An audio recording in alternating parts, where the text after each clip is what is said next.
Meet the Electric Vehicle Association of Alberta. Well, like 2 of them. There's a lot more. Electric vehicle ownership isn't mainstream yet.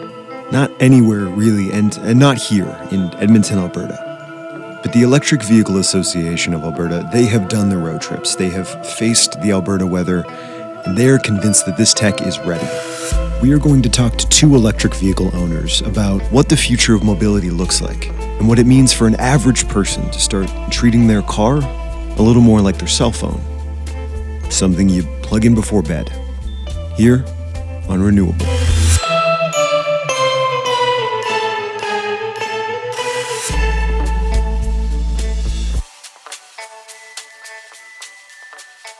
I grew up on a farm, and they had farm gas, and I was privileged and lucky enough to be able to fill up on the farm gas. As a kid, you save the money not paying for gas, and the convenience, you're filling up at home. I grew up, and I knew I wasn't going to be on a farm, so that idea of having farm gas available was not going to happen in my adult life. I never looked at that socket in the wall and said, that could be my future gas tank. And when I realized it could, and now that it is, it's pretty fantastic. You know, people think that electric cars are for, hippies or people that, hippies. You can just be a normal kindergarten teacher driving an EV. If you're thinking about buying a car, you should think about an electric vehicle. That's the flag the club is waving. But even if electric vehicles are right for nearly everybody, are they right for right now? People think that there isn't a charging infrastructure around, you don't have gas stations on every corner for electric cars, which is true. But having a gas station at your house more than makes up for it. Because that way you're charging every night, you have a full charge every morning without doing anything. You plug it in just like you plug a cell phone in. That's fantastic. In the parking lot of an antique car show, we asked the club about the lives of early adopters. And as these, some of them century-old cars drove around us, we pressed the club on maybe the biggest question that most people have about electric vehicles. Talking about road trips. When I go on a trip, I then do have to charge at a slower rate than what it takes to fill up a gas tank. It's a trade-off I gladly take. People come up and say, well, now I can't drive to Las Vegas in 24 hours straight. You're right, you can't.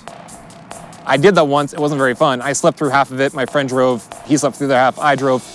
It wasn't fun. This way, we enjoy road trips more because every 3 or 4 hours, yes, the car is making us take a stop, but we probably want to stop anyway. I've been able to drive around Alberta as I've wanted to, gone to several small towns, and it's only about 20 minutes to charge a Tesla, which isn't that long. When you think of it, you go for a bathroom break, you maybe grab a bite to eat. If you have kids, you're probably taking a lot longer than 20 minutes. So it doesn't impact us on road trips. But it's in the lives of daily commuters that the EV Club says this tech really, really shines, where you can see what these cars actually have to offer. I'm cheap. I'm a cheap person. I don't like spending money, and I don't like going to the gas station.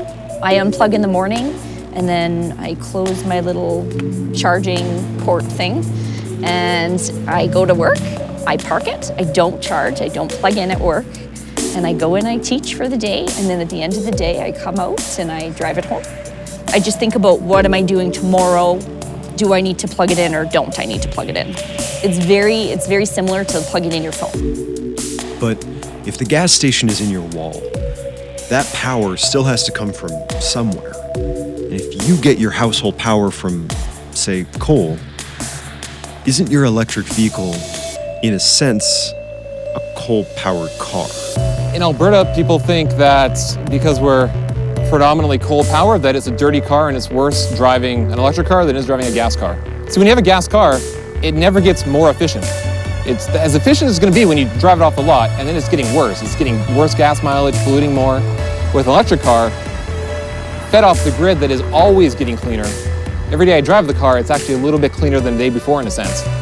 Plus, you have the option, and many EV owners in Edmonton have done it and elsewhere, to have solar panels, and therefore you're not emitting anything. The sun is powering your car. You can't do that with a gasoline car, no way. Early adopters are interesting people to talk to. For all the talk of cost saving and convenience, at the end of the day, this whole thing comes down to a willingness to take a leap of faith. I think once you get it in your head that something is going to be the future, it becomes really difficult to live in what starts looking like the past. We wrapped up by chatting about what that future of mobility looks like and why the way we get around matters. I really do think the self-driving is going to change the world in a very spectacular way. Will there be people that still drive their own cars? Sure there will be. There's people that ride their own horses. You don't need to, but they do it, and that's absolutely fantastic. It seems like even the entire automobile industry understands that the future seems to be EV or alternative energy. It doesn't have to be EV. I don't care if it's EV or something else. If something comes along that's better than Tesla, then it's better than Tesla. That's fantastic, as long as it's better for the environment at the same time.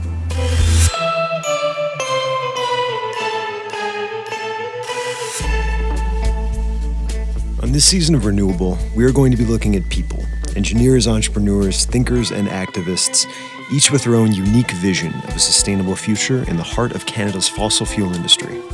Follow us at YEG Climate to find out when new episodes are coming out, and don't forget to subscribe.